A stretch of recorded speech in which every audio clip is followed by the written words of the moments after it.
are watching online already. Yeah, that's true. So Yeah. The whole YouTube is watching. for sure.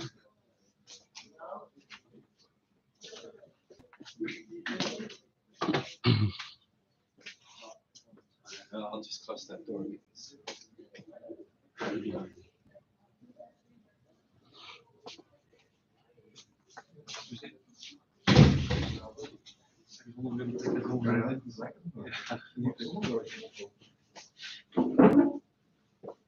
All right. Thank you all for coming. In our next session of the NeCEN seminars, this time we have a local speaker, as you all know, Lennart, Schada from Borzykowski. Almost, but let's get going. Okay, I'll leave it at that. So Lennart and the rest of it did his undergrad studies in the University of Applied Natural Sciences in BHAC, which is not Freiburg, as I just learned.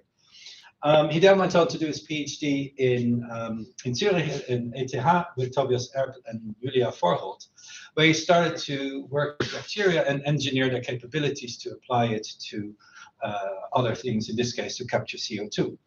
Then for his postdoc, he went to the Max Planck Institute in Marburg for the Division of Terrestrial Microbiology, where he tried to improve the metabolism, again, of bacterial, but also algae enzymes, to ultimately make use of them to break down plastic, but also to improve the growth of plants. So there's a pattern of using existing enzymes to make them better.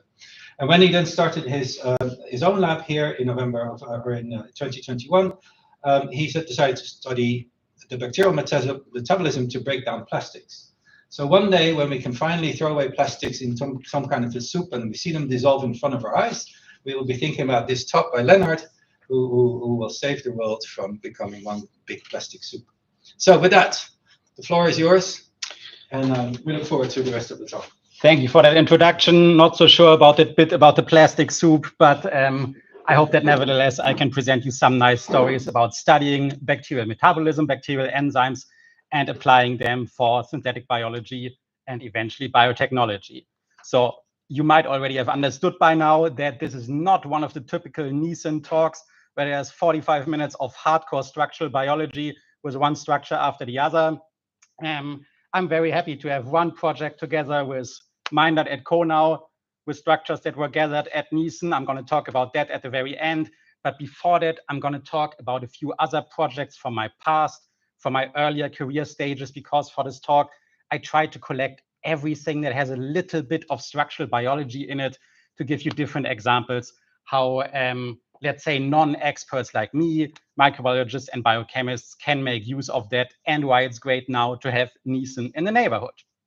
So this is going to be 4 little chapters, 4 little examples. From my side, you can ask questions if you want after each of those 4 chapters, because they're sometimes rather loosely connected or unconnected, or I will just keep going if there are no questions. And I will start with the first chapter with a prelude of how I almost became a structural biologist, but then decided for a different career path. So I could have traveled down the road that most of you have taken now, become a structural biology expert, but it was not to be. For those of you that are regulars in the NeCEN seminar, you might remember an image like that, a structure like that, that is the nuclear pore complex, about which 2 months ago, we heard a fantastic seminar by Martin Beck, who's an expert on the cryo-EM structures of the nuclear pore complex in health and disease in Frankfurt. And my scientific career actually also started with that nuclear pore complex. Because for my final master project, I characterized a subcomplex of that nuclear pore complex. So as Meinert said, I did my studies in Germany, in Freiberg, not Freiburg, but then I could go for a year to the US, to Caltech, California Institute of Technology, in the lab of Professor Andre Hölz, and he was working on getting as many crystal structures of subcomplexes of the nuclear pore complex as possible. And he said, okay, there's some German master student, he should just do a little subcomplex, get me a structure, chop, chop. For those of you that weren't here 2 months ago, the nuclear pore complex is basically an integral part of the eukaryotic cell. It's a large proteinaceous assembly with more than 30 different proteins, nucleoporins, or NUPs for short, that mediates the transport between the cytoplasm and the nucleus in all eukaryotic cells. Here you see a scheme of the NPC, how Professor Hölz thought of it 2011, 13 years ago now, and there's a lot of new knowledge, for example, from the cryo-EM structures from Martin Beck, but that's still a general model that there are several rings of nucleocytoplasmic filaments, there are the nuclear basket, and this mediates nucleocytoplasmic transport and is important, for example, for viral entry, for RNA export, RNA packaging, and so on. So my task then as a master student was to determine a trimeric complex with 3 of the proteins that are just denoted by numbers, nucleoporin 82, 159, and NUP98. I did then some structure-guided mutagenesis to identify the hotspot residues, the binding surfaces, and that's, how I learned protein biochemistry, purification, and a little bit of structural biology. So these were yeast proteins from the yeast nuclear pore complex. I overexpressed them in E. coli, purified them more or less well in separate steps. Actually, the NUP82 N-terminal domain and the 159 terminus, that's just this tiny little fragment down here. They need to be co-expressed and purified together. And then I purified that other part of NUP98, which is just the autoproteolytic domain of it, the APD, because it was expected that this binds to 82 and forms a subcomplex that is important in RNA export. So I could purify those and then assembled a complex by mixing the 2 separately purified fractions, ran that over a superdex, over a size exclusion column, and you see that in part 1 of that gel, it indeed forms a heterotrimeric complex that exhibits a 1-1-1 stoichiometry. So nice, 4 months into my master's thesis or so, I could show that these subunits of the nucleopore complex indeed form a subcomplex. And then the fun started because I should, of course, try to get crystal structures of that. And first, it wouldn't crystallize at all at room temperature or higher temperatures. It only crystallized at 4 degrees. It gave these beautiful looking but very badly diffracting star-like crystals in the beginning that I could then define a little bit to plate-like crystals, as in C, which were at least diffracting to 3.4 angstrom, so that then a structure could be determined of the subcomplex. But it wasn't so much fun to get all these crystals. That's me sitting in a cold room for 3 hours with a full winter outfit, basically in sunny California, mind you. So that wasn't the master exchange or master experience that I had imagined. But still, it was fun. And then, with that 3.4 angstrom structure, we could learn that the N-terminal domain of NUP82 binds to the autoproteolytic domain of NUP98, the FGL loop, and the key residues. Where are they? F, Y, and D. We're going to talk about those in a minute, are important for that. And that this little part in reddish of NUP159 is important to stabilize that interaction. So it was the heart of that structure and eventual paper later on. And we wanted to dive a little bit deeper into the binding surfaces there about which residues are important.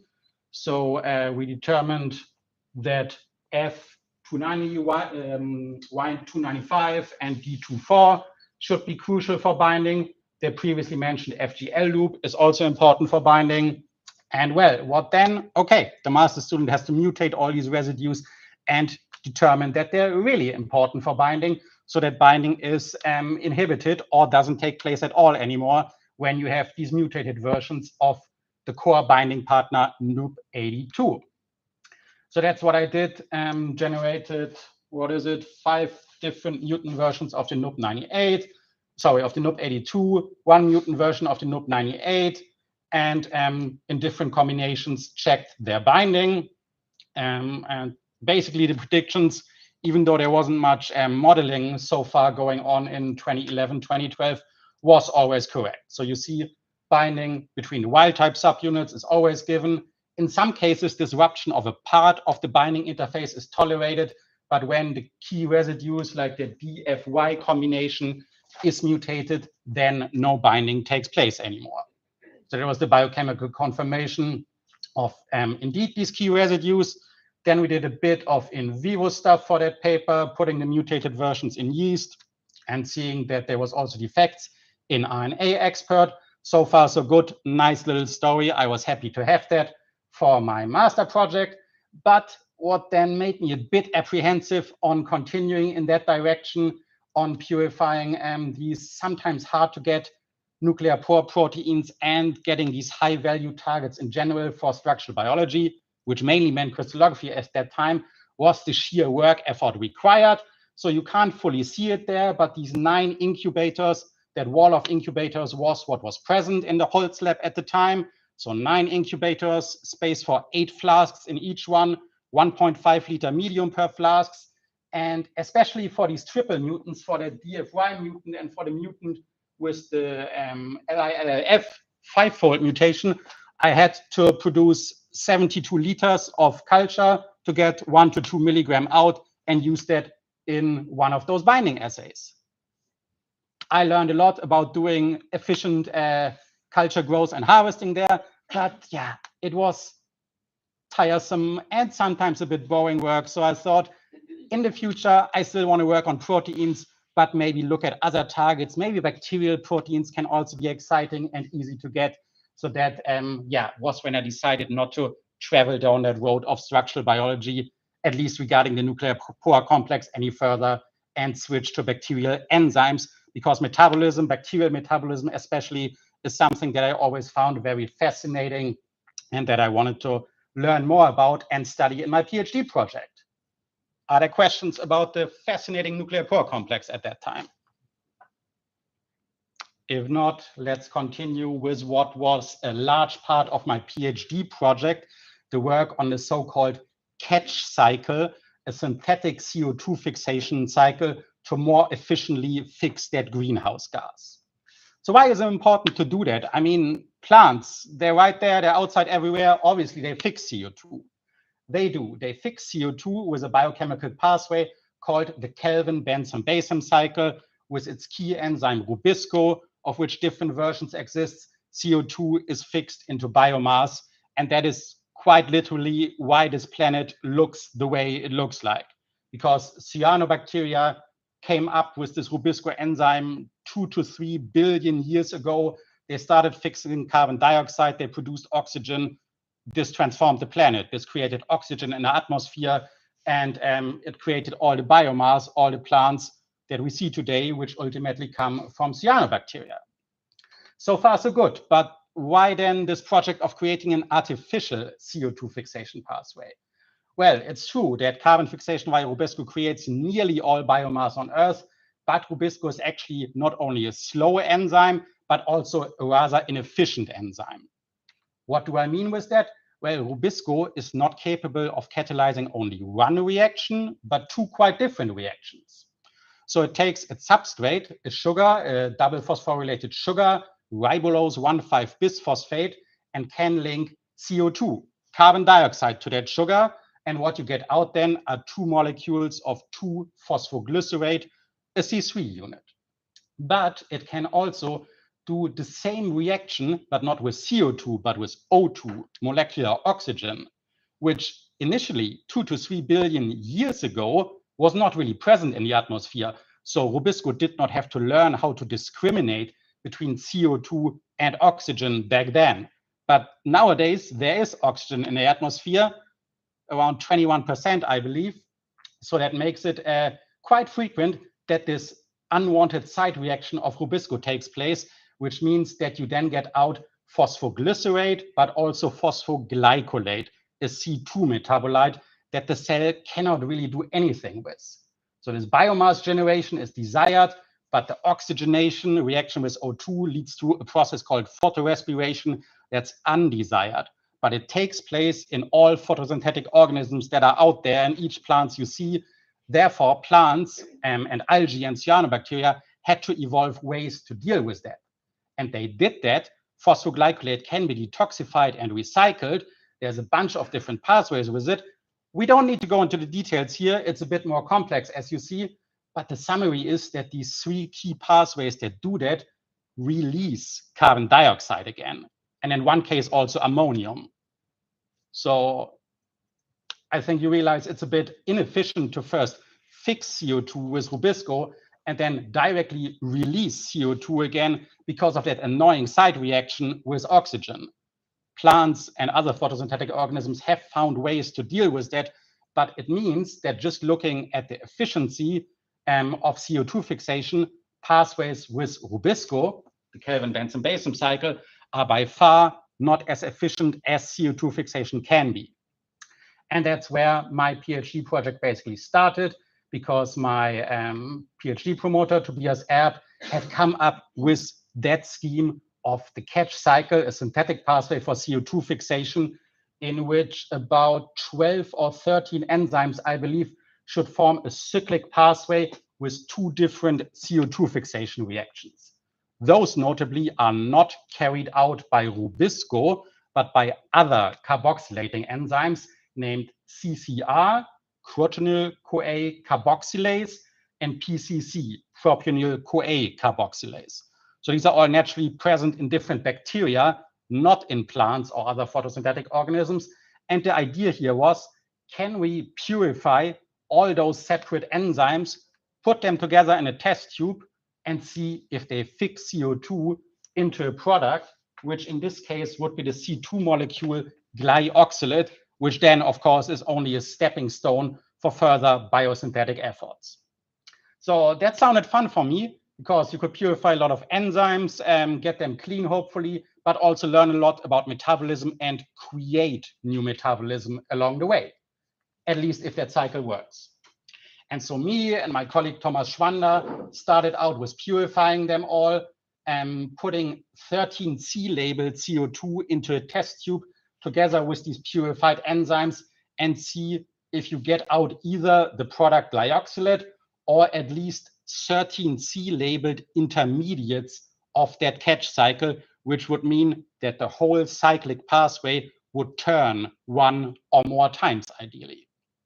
But in that first version, catch 1.0, basically, first you see that there are some intermediates, but they're barely labeled, either not labeled at all or only with 1 13C carbon atom in there, which means that the cycle starts turning a little bit, starting from propionyl-CoA and CO2, obviously, but there's a problem. It stops at some point, and well, where should it stop? Here at mesacenyl-CoA. Those are all rather complex branch chain CoA esters. But yeah, this mesacenyl-CoA is not detected in mass spec analysis of the reaction mixture at all, which suggested to us that there's a problem in the reaction step number 10 up there, in which methylsuccinyl-CoA shall be converted to mesacenyl-CoA, which is a dehydrogenation reaction. That normal bond shall be converted into a double bond in mesacenyl-CoA. And to do so, the reaction, of course, needs a cofactor, a redox cofactor. And in cells, in bacterial cells, this is done by an electron transfer protein, which can take up electrons and shuttle them to parts of the respiratory chain. But in vitro, in our naivety, we thought we could do that with the artificial redox cofactor of ferrocenium, that sandwich with an iron in the middle. So we needed ferrocenium for MCD, methylsuccinyl-CoA dehydrogenase activity in vitro. But what we found then is that the concentrations that are needed for this assay, they inhibit the other enzymes. They even lead to protein precipitation in the assay. So yeah, nice idea, but already there's a problem that doesn't allow us to make the cycle turn and fix CO2 even a little bit. And then that's where we started to look more into structural biology, because we wondered whether ferrocenium as an electron acceptor could be replaced with another much more theoretically easy to handle and naturally occurring electron acceptor, which of course is oxygen. That is possible because dehydrogenase enzymes cannot do that, but oxidase enzymes do that all the time. They just throw the electrons on O2. So the job was here, as a part of this catch creation project, to convert MCD from a dehydrogenase into an oxidase. That's what we tried with not that much knowledge on structural biology, and notably the bacterial dehydrogenase enzyme that we used for that, it didn't have a structure at that time. So what we did is we looked into the active site of a dehydrogenase structure of a human CoA ester dehydrogenase, which can accept certain substrates, but not methylsuccinyl-CoA. The substrate is of interest here. We compared that to a model of our enzyme structure, a bacterial methylsuccinyl-CoA dehydrogenase. Mind you, that was 2013. AlphaFold and co were still far away. So I think that structure back then was made with the Swiss prot server or something like that. And we compared that to the structure, experimental crystal structure of a plant oxidase enzyme, which can also accept CoA esters and do the reduction reaction, but with oxygen with O2 as an electron acceptor. And what we learned from that is that there are 3 residues that looked promising to be mutated that are there in oxidases that are not there in dehydrogenases. So we thought if we mutate those 3 residues, which were tryptophan 315, glutamate 377, and threonine 317, if we mutate those to the residues we see in an alignment as the corresponding residues in oxidases, maybe we might get some oxidase activity. And that was indeed the case. So we tested these single mutations first. And in the last one, the threonine glycine mutation, there was a tiny little bit of product formation, which at that time we just could visualize via LC-MS.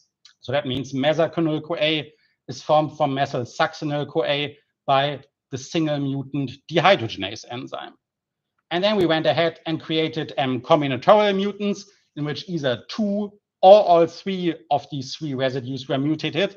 And we did enzyme kinetics on it, so feeding different concentrations of the substrate and see how fast, how well they are converted into the product. And with that, we could see, strangely, one double mutant was even less efficient than the single mutant. The other double mutant was more efficient than the single mutant, but the triple mutant, combining all these 3 mutations, was by far the best. And then we had proven that with that setup that we have in a natural plant oxidase enzyme, we can, to some extent, convert our bacterial dehydrogenase enzyme into an oxidase. So we were happy about that and wanted to check in the second version, catch versus version 2.0, now with MCO, the oxidase, instead of the dehydrogenase, can we get better performance when we start the assay with propionyl-CoA, starting substrate, and 13C labeled carbon dioxide? And we did. So first you see there was some mesacenyl-CoA formed, and it was not even labeled once, but there, for all intermediates, there were molecules that were 2 or 3, I think in rare cases also 4 times labeled, which means that the cycle is turning at least 4 times and incorporating several CO2 molecules on the way, therefore. So that is the little story of how rather naive biochemists were able, with 3 residue mutation, to create an oxidase from a dehydrogenase.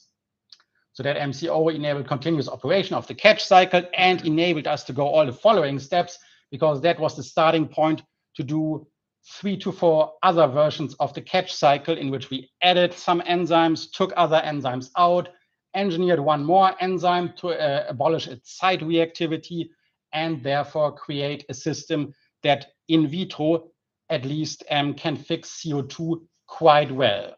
And that is just a summary of all that work. I'm not going into the details now because it's not very much about structural biology, but the efficiency of CO2 fixation could be increased more and more with each subsequent version and iteration of that catch cycle. And then we were happy to publish that in vitro Frankenstein cycle of mix and match enzymes for CO2 fixation. In vitro in 2016 was the first step of that story. And currently in my former PhD lab, the implementation of that catch cycle in synthetic cells, in bacteria, and in plants is ongoing. Because remember what I said 10 minutes ago, we would like to prove that that construct can actually fix CO2 more efficiently than plants and the other natural organisms. So it's time to put that hypothesis to the test and not just say we engineered enzymes and have nice in vitro results, but we also want to see what does that do in vivo in bacteria and in plants. So that's what's going on there. And yeah, maybe in a few years we'll have the answer. Are there questions about that part? How would you practically implement this? Would you cover a building somewhere with bacteria that have this enzymatic cycle? Or how do you envision capturing all that CO2?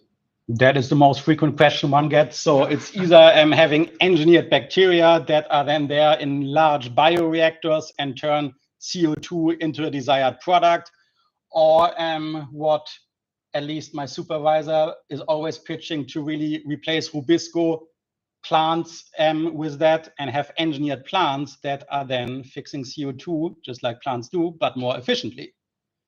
GMO regulations are another thing. We don't like to look at those so much, but well, it's a pitch, but it's a successful pitch. But then you would have to have vast amounts of plants somewhere. That, yeah, I mean, true. The most common counter argument is just plant more plants, which one should of course do. Or could you use it with a common product like corn or wheat, which is growing everywhere, or grass? So ubiquitous that. True, of course, first it shall be implemented in Arabidopsis, but then crop plants are the next step on the plan, basically. We had another question? Yes, because we did like the inspiration for the mutations by some other enzymes. Looking at a published oxidase structure. Yeah, exactly. In those mutations, was like the structure really necessary to make the rationale for these mutations, or if you know where the active site of the enzyme is just by the sequence or just some conserved residues that always come together, could you also do like some alignment studies with like a bunch of these without needing to do crystallography every time? So, or was the crystallography and the structure so essential to your rational mutations that sequence alignment would not make sense for this sort of valid question. So I would argue that at that time the published oxidase structure was required, because how that dehydrogenation reaction is proceeding via this cofactor FAD. That's actually the tricycle that you see here in front. And we needed to see how the surrounding residues in the active site position the FAD and therefore alter its charge or its ability to accept other charges from the substrate taking up electrons. And that enabled us to identify these 3 residues. So we thought, let's mutate those. And later on, we also could confirm in alignments of a bunch of newly released sequences and structures that this seems to be a common motive in oxidases versus dehydrogenases. And just one like fundamental bacterial biology question. The other pathways that were deemed like inefficient, I'm guessing for the bacteria they're not inefficient, or is that not true? Like the bacteria would need those, as in, is a bacteria viable to survive with the new catch cycle? Because it's just capturing CO2 very, very quickly, and would it then still propagate, or would the bacteria grow so slow? Like, how does that balance? Well, that is basically the challenge of the in vivo projects that are going on now. Exactly, yeah. So there's one of my former colleagues, a postdoc working since 5+ years on that. And the challenge is to implement all these enzymes in your host of choice, let's say yeast or E. coli, and then make them fix CO2 sufficiently fast enough to grow and propagate, which is really difficult because normally they want glucose or some other sugars also. The goal is to make that happen. Exactly. I'm mutating like the original enzyme to have less of those side reactions that I'm guessing. Would that make sense? That absolutely makes sense. People thought of that 30+ years ago because it is a big field, the field of Rubisco active site mutation. Exactly. And the funny thing is what people find out there, you can mutate Rubisco and make it better in discriminating oxygen and carbon dioxide. But that always, it seems to come with a cost. And that cost is that the carboxylation reaction is a lot slower than it is in that. So Rubisco can either be sloppy or fast, but it can't be fast and distinguish well between substrates. Yeah, exactly. Yeah, I'm very unaware about the bacterial. And that's why there's another subfield now of creating new Rubisco from scratch with protein design, which might overcome the limitations of Rubisco that has naturally evolved since 3 billion years. So lots of biochemists plus structural biologists also working on that. That is a challenge. But let's briefly get to the next project. Can I ask one more question? Sure. Is it normal to compare the in vitro carbon dioxide fixation with Rubisco? Yes, at the time we compared it to, so the in vitro catch carbon dioxide fixation to the in vitro Kelvin cycle carbon dioxide fixation. And they were around about equal with our best version of the catch cycle. That doesn't tell you that much because in vivo, the Kelvin cycle is still better because the enzymes are embedded into 2000 other enzymes that form the metabolic network of the cell. But we could argue in vitro, nice already. Let's publish that, move on to the next step in vivo, which is still ongoing. So then let's move on to my postdoc, which is about marine bacteria and their metabolic interactions with algae and a little bit of structural biology sprinkled in between again. So I just explained how algae and plants fix carbon dioxide and have to suffer from photorespiration due to Rubisco being an inefficient enzyme. And so plants have those pathways to recycle phosphoglycolate. Algae make it quite differently. For example, the unicellular algae especially, they don't recycle it, they just release glycolate. So they fix carbon dioxide, they release about 10% of the carbon that they just fixed again as a C2 metabolite, glycolic acid. Therefore, because you have quite a lot of algae, unicellular algae in the oceans, about 1 gigaton of carbon per year is released in the oceans as glycolate. Sounds a lot, is also a lot. And why do the algae do that? Well, it's energetically inefficient for them to try to recycle it. And also evolutionary, they can give that to bacteria and aim to get something back from bacteria. Just to summarize this briefly, but what was unknown at the start of this project is what do bacteria, especially the marine bacteria that are living together with the marine algae, do with glycolate, that C2 metabolite. It was known that they oxidize it to glyoxylate, another C2 metabolite. It was known that model organisms such as E. coli have a so-called glycerate pathway that takes glyoxylate into central metabolism, but this glycerate pathway releases carbon dioxide. Common motive here, we don't want carbon dioxide to be released. Inefficient for the organisms that do it, inefficient also for the planet in times of climate crisis. And what I did then in my postdoc project is study the so-called beta-hydroxyaspartate cycle, or BHA cycle for short, which was partly published more than 50 years ago. Some reactions were found in bacterial cell extracts, but it was unknown which genes are responsible, what are the enzymes, what reactions exactly are they doing, and how far is that distributed among bacteria. So I started with having a partial sequence of one enzyme that had been determined 30 years ago by peptide sequencing and looked into bacterial genomes, the genomes of marine bacteria, to find matches for that sequence. I found that that was the hypothesized BHCC gene, encoding for one of the enzymes of that beta-hydroxyaspartate cycle. And what I could show then is that this is part of a gene cluster with 4 genes encoding for enzymes and a regulatory gene BHCR.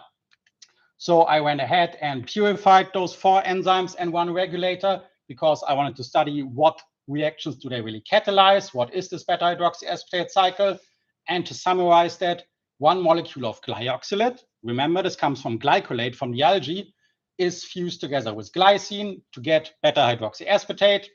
You need an aminotransferase to make that happen. And then you have that dehydrogenase enzyme that gets oxaloacetate out of beta-hydroxyaspartate. But something was missing there because you know already the reaction is a cycle. At the time, I didn't know it's a cycle. I just knew there's a 4th enzyme, BHCD, that does a reaction that I don't understand. And it took me 1.5 years to figure out what it does. It is an iminosuccinate reductase, which converts aminosuccinate to aspartate. And it was rather hard to find that out because aminosuccinate, it's a primary imine, it's very unstable in aqueous solution, has a half-life of about 1.5 seconds. So we needed a few chemistry tricks to catch that aminosuccinate intermediate and prove that that enzyme is indeed doing what it does. So on the way, we discovered this novel enzyme family of primary imine reductases. And that, of course, means it is a cyclic reaction sequence. Because if that aminosuccinate reductase forms aspartate, that is the substrate for the other enzyme, for the aminotransferase. And therefore, you have that summary equation of two molecules of glyoxylate that are forming oxaloacetate. So far, so good. We did some biochemistry. We understand now that this 4-enzyme beta-hydroxyaspartate cycle allows for carbon assimilation without the release of carbon dioxide. So far, so good. Then the enzymes were quite easy to purify. We had a good setup to do crystal screening in-house in the lab at that time. So I tried to crystallize all of them, worked out relatively quickly for 2 of them. We got the structures for aminosuccinate reductase and beta-hydroxyaspartate aldolase. These were, as I said, in one case, a completely new enzyme family. In that case, a new subfamily of enzymes. So we were happy to look into the active sites and understand what is going on there. With a bit of phylogenetic analysis, we found out that this beta-hydroxyaspartate aldolase is basically nestled in between several clades of threonine aldolases, which are more common enzymes that are present in all bacteria, because threonine is a ubiquitous amino acid. And therefore, we went ahead and compared the active site of the beta-hydroxyaspartate aldolase to the site of its relatively close relative threonine aldolase. In one case, you have the magnesium ion, and the other, the manganese ion to mediate catalysis. And again, I'm highlighting here 3 key residues that are differing between these 2 enzyme families. So the lysine 62 or lysine 59, it's always there because you need it to do catalysis with the cofactor PLP, pyridoxal phosphate.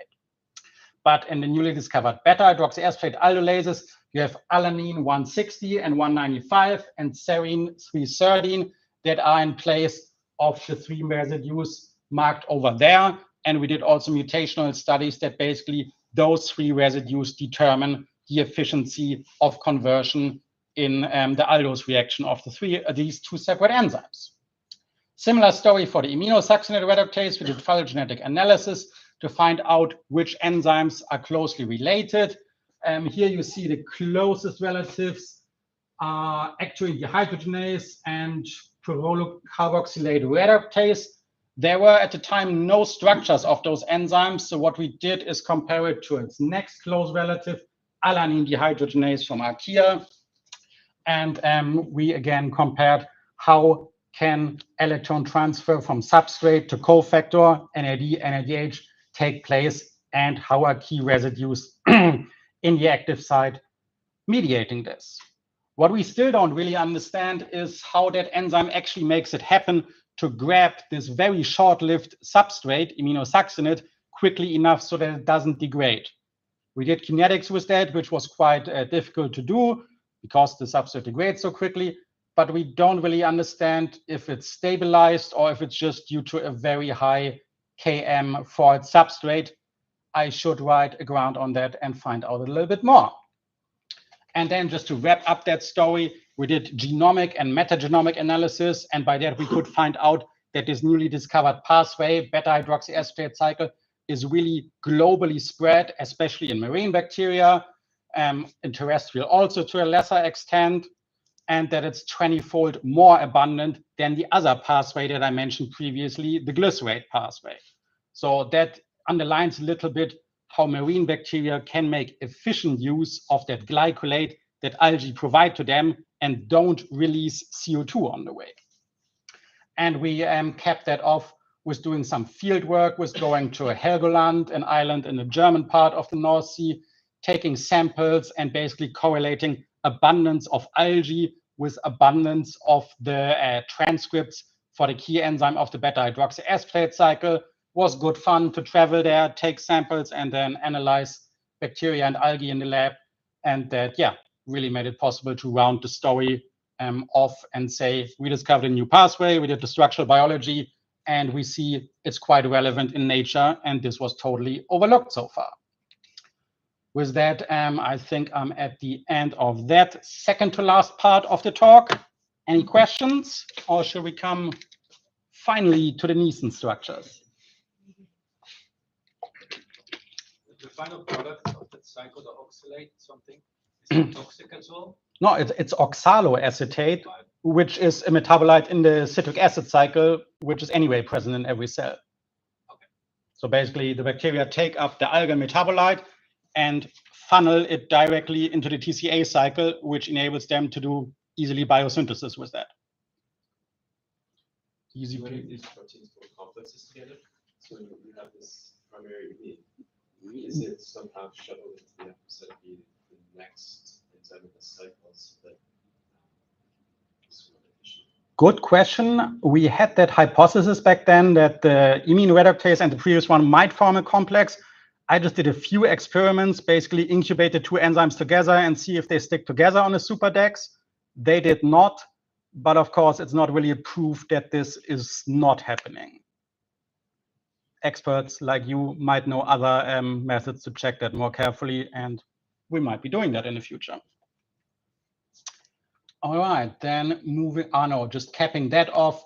So what we did then with the beta-hydroxyaspartate cycle and its properties for efficient assimilation of C2 metabolites without release of CO2 is we took the biochemistry that we found out and we engineered that into different systems. We engineered that into a bacterium called Pseudomonas, which is starting to be biotechnologically used to assimilate plastic waste. We're getting into that in more detail in just a minute. And we engineered that into Synechococcus, single-celled algae, and Arabidopsis, the model plant, to show that it can make photosynthetic carbon assimilation at least a little bit more efficient in prototype studies. But because this looked promising, there's also an EU project now that engineers not the CO2 fixation cycle, but the marine bacteria cycle into crop plants, into sunflower to be exact, to see if you can get more sunflower oil with that due to better carbon assimilation. But now we move to the present and the question how bacteria can make use of plastic waste and what enzymes are doing that. And that basically started a little bit as a continuation of the postdoc project that I just mentioned. So the initial innocent question was here, can the beta-hydroxyaspartate cycle be used to assimilate more reduced carbon compounds, C2 compounds?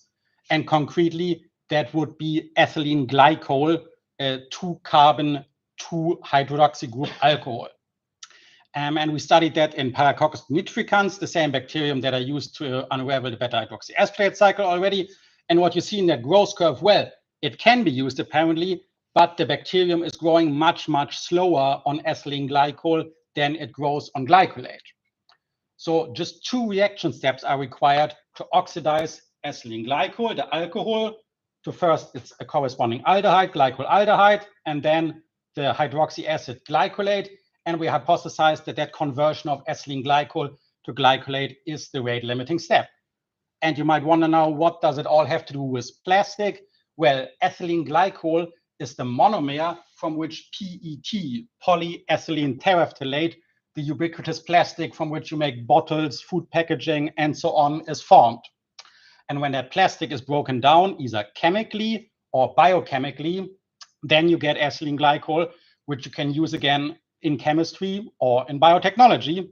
At least that's we and other groups, at least that's what we and other groups are proposing. And so this is an ongoing project at the moment. This is being done by Min Rui, who is sitting in the middle of you, and her master student, Dani. And what we've done there is to have minimal medium with just ethylene glycol in there, sole carbon source, and to evolve Paracoccus nitricans to see can it take up and metabolize ethylene glycol in a better, in a more efficient way, and which enzymes are responsible for that.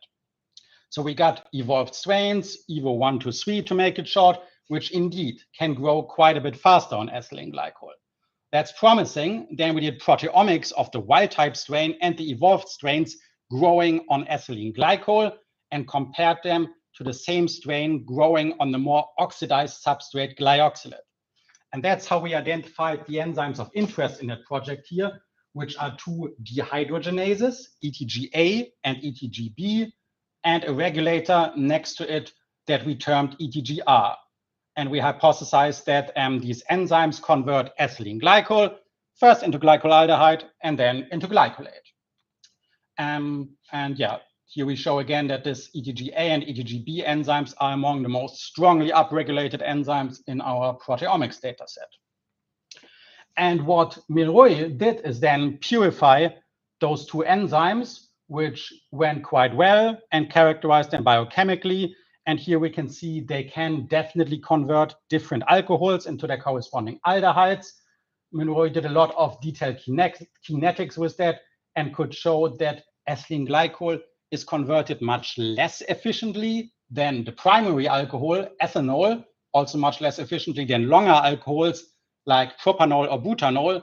But these conversion efficiencies are still quite a lot better than the ones that were reported before that we found in the databases. So ethylene glycol is an alcohol, which you can get from plastic or somewhere else, but so far all characterized enzymes are really bad at converting it.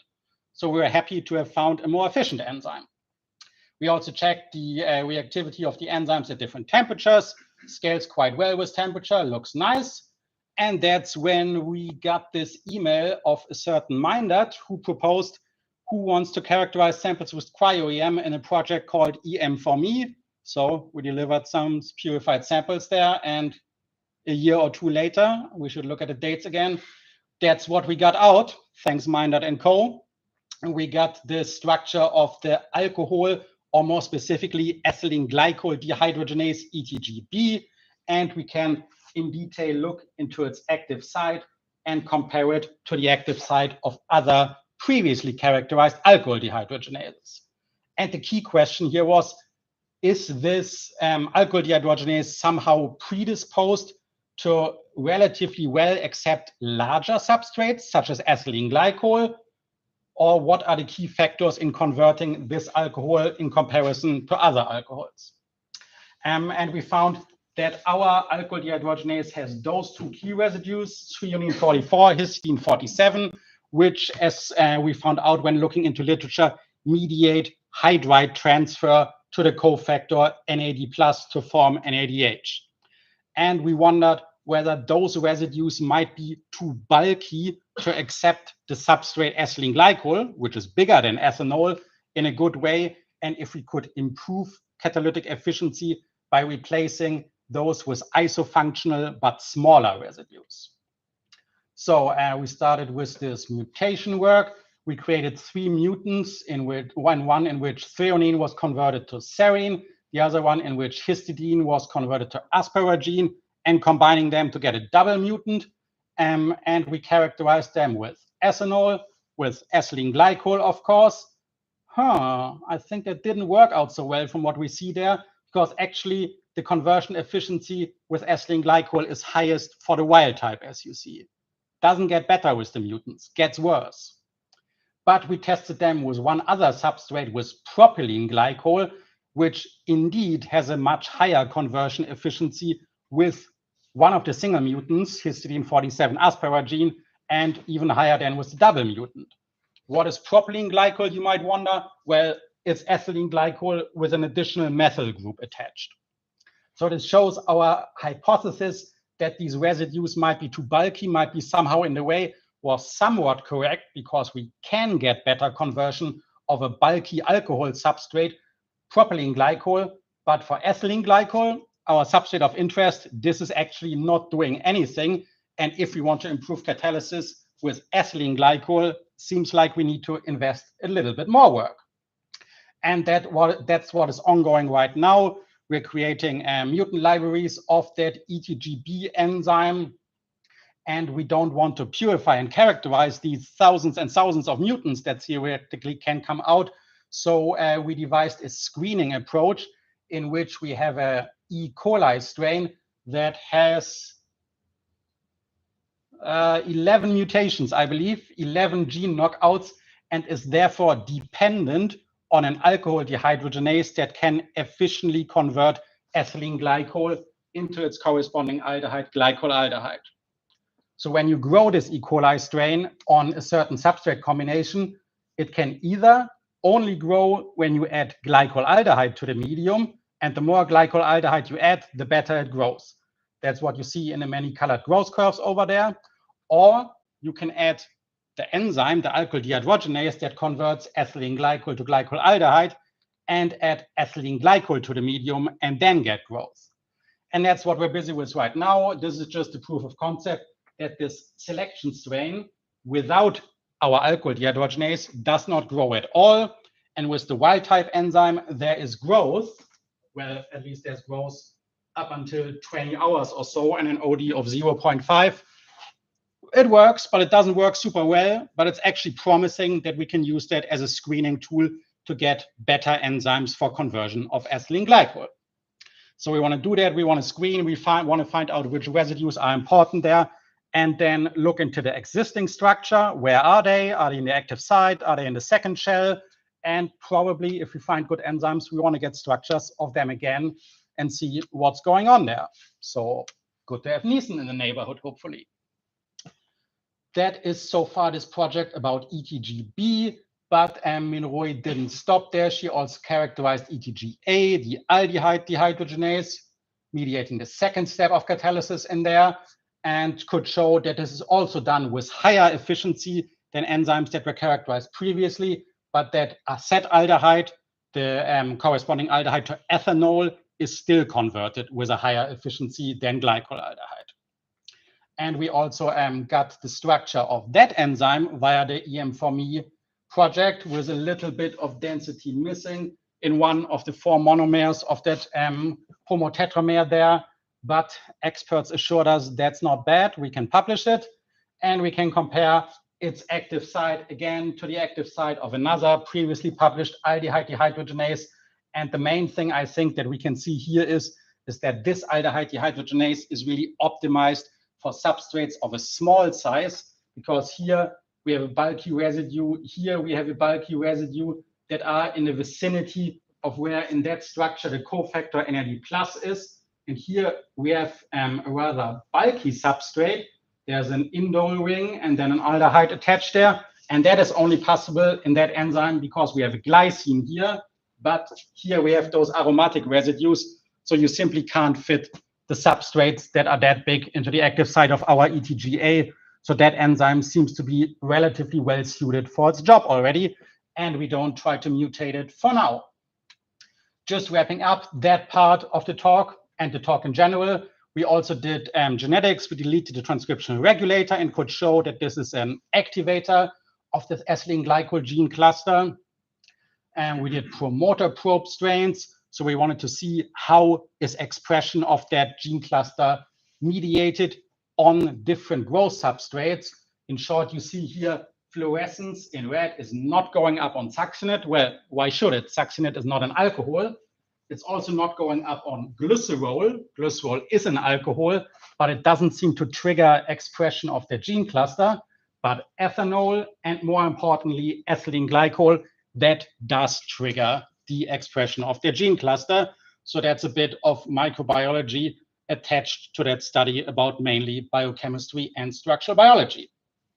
Remember, for the last part, we also had these 3 evolved strains that grow faster on ethylene glycol. We sequenced their genomes. We found the key mutations that they had were mutations in that activating transcription factor. So it seems that these mutations make it possible to easier activate transcription of their gene cluster. And we can link that to higher enzyme activity of ETGB, the key enzyme for growth on ethylene glycol in the evolved strains. And with that, yeah, that is a story about, in general, characterizing enzymes for ethylene glycol conversion. Let's see if at some point this will help in converting plastic soup into something valuable. And I hope to have entertained you a little bit with stories about the nuclear pore complex, a CO2 fixation pathway, marine bacteria and their pathways, and maybe plastic converting enzymes. Thanks for your attention. Thanks to the scientists that were involved in this in the past in the different labs I was in. Thanks to Minroy and Dani Now, Timo Glatter, who did proteomics for us, and Meinert et co. for the structural work at NeCEN. Any final questions?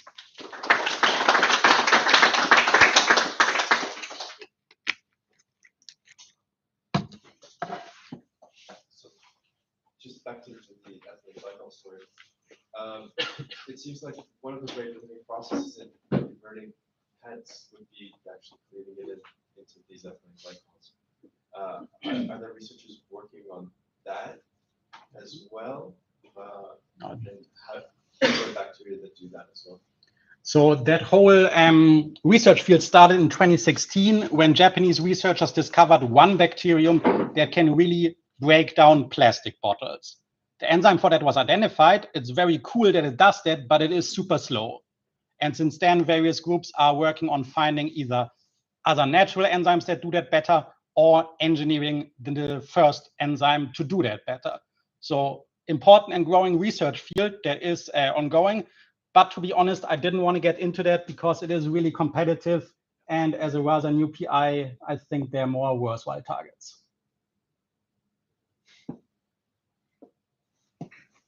One comment, one question. Willem did all the cryo-EM, so kudos to him. The other thing was there was a third or fourth gene actually in your ethylene glycol, ETGR or something? Well, the regulator ETGR, okay, then another one. I briefly talked about that. Yeah. And you might remember from the manuscript now that there indeed was a fourth gene, ETGC, yeah, which I conveniently left out of that talk because we really don't understand so far what it does. We knocked it out. That doesn't make growth on ethylene glycol slower under aerobic conditions, but it makes growth slower under anaerobic conditions. So in a follow-up project, we also need to look at that in more detail. This may be a practical thing because it was very cool with the evolution of the better and better at converting. How long does it take until you get like EVO 3 in these experiments? Like, is it a year or is it a month? And you can just chuck in many plastic monomers and expect the same results, or is it far more complicated and you need a very specific bacteria with all these knocked out pathways, and then your one plastic target to evolve these things? Mm-hmm. What's the, I guess, rate limiting thing in setting up such a system? Yeah, good question. My question's not too vague. No. It always really differs. And here you mentioned about you talked about two different examples that I mentioned, because that was taking natural Paracoccus nidificans that grows on ethylene glycol and hoping that it grows faster. Yeah. And I think it took about just a month because EVO 1 to 3, they came out after 10 passages on ethylene glycol containing medium. So we just grew it, and every 2 or 3 days, we took something from the culture, inoculated 1 microliter into the next culture, and let it grow again. So this can sometimes go on for a year, and no mutations happen. But sometimes nature can do its magic quite quickly, because in that case, you apparently just need point mutations in that activating protein. And that convergently happened then in 3 of the strains. And the other example that you mentioned, that is more this artificial selection scheme that we needed to make 10 plus knockouts in E. coli to create an artificial dependency on glycolaldehyde.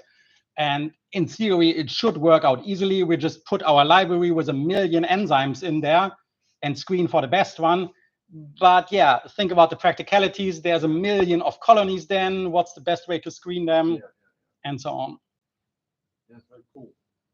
Seems also very difficult. It's cool if it works, otherwise it's tedious. I was saying you don't know what you don't know, of course. Very nice.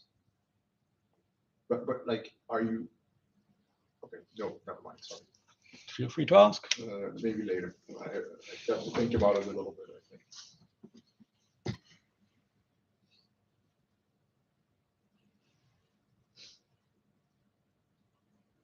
All right, thanks very much. Thank you.